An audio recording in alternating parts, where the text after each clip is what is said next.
Hey, I'm Patrick Sweeney. I span the globe to find the most adrenaline-inducing adventures to test your mind, body, and soul. From the very first training session to the finish line, if you've got the guts, I'll show you what it takes to get the glory.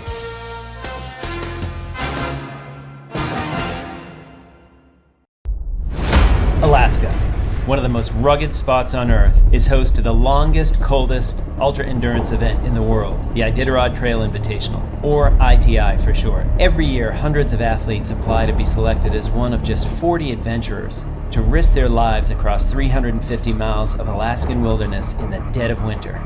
If you've ever thought about the ultimate winter test of will, survival, and endurance, this is it.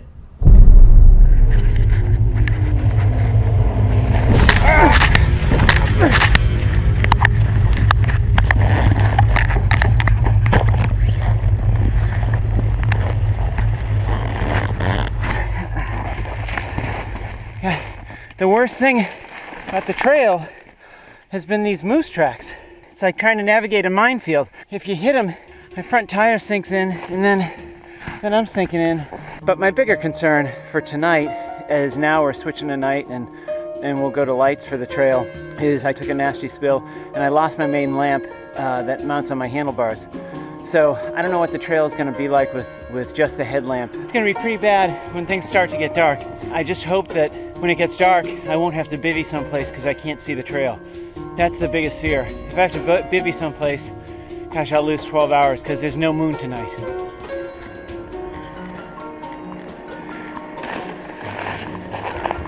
Okay, it's 2:30 in the morning. I'm at the first checkpoint, Yetna, and I'm really happy to be here because there's hot food. So it's a really rough day. I feel pretty beat up, so we're gonna go inside, have a hot meal, and probably take an hour here, try and thaw out. It's the start of the morning of day 2. It's 9 Fahrenheit this morning, but this morning's the start of a new day. It's the middle of day 2, and I feel pretty good, except my extremities, my hands, and my feet have gotten really cold. I think I'm really lucky that I did some of that cold weather acclimatization in Chamonix. So what happens is when you get cold, your blood vessels constrict, and all the blood moves away from your extremities to try and preserve the warmth. It's called vasoconstriction.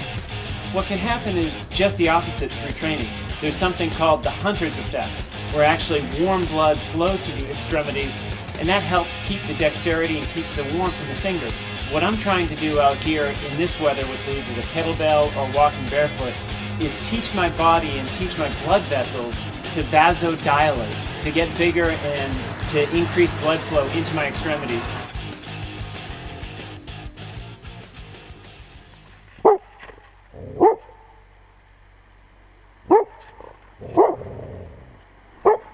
Sean Grady from Anchorage, Alaska.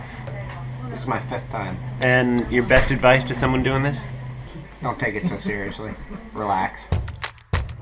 So the race has been on for 24 hours now.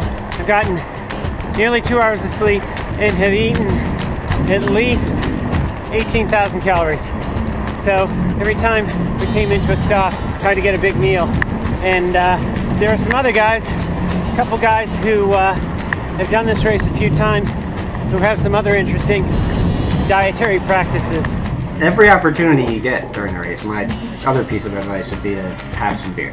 It's going to help you relax, and especially hoppy beers like IPAs will help you recover.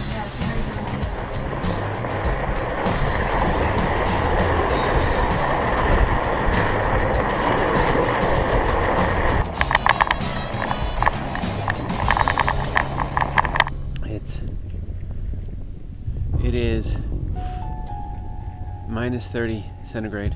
It's about minus 10 Fahrenheit, and I've been trying to follow some tracks in the snow from a set of cyclists in front of me, and about 7 snowmobiles came by, and wiped out the tracks, and there's 2 or 3 splits.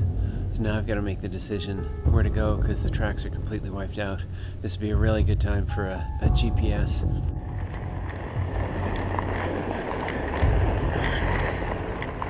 It's 12:30, the morning of day 3. So we just arrived at Finger Lakes Lodge after about 17 hours on the bike today. And I'm gonna go try and get some sleep now. I'm gonna start off tomorrow morning bright and early and try to get to the base of Rainy Pass, which is essentially the halfway mark and one of the toughest challenges of the race.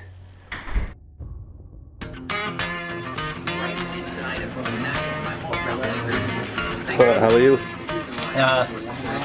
Mentally, I'm good. Got a little bit of sleep.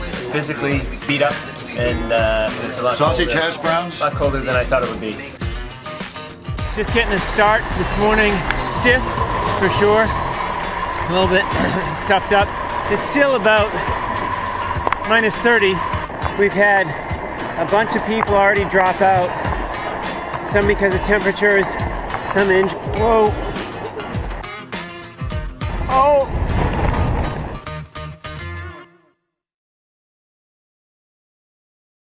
The reason I'm doing this race is for the benefit of the Navy SEAL Foundation. I've been fortunate in my career to work with some of these Navy SEALs, and I know a lot of these very brave men who put their life on their line for our freedoms. When one of them pays the ultimate sacrifice, their families are often left with very little support. That's where the Navy SEAL Foundation steps in. They pay tuition, they pay mortgages, and they really help out the families when someone loses a husband or loses a dad. So I'm raising money for the Navy SEAL Foundation. You can go to the Facebook page and make a donation there, and in the meantime, come on along and see how I do out here in the Alaskan wilderness.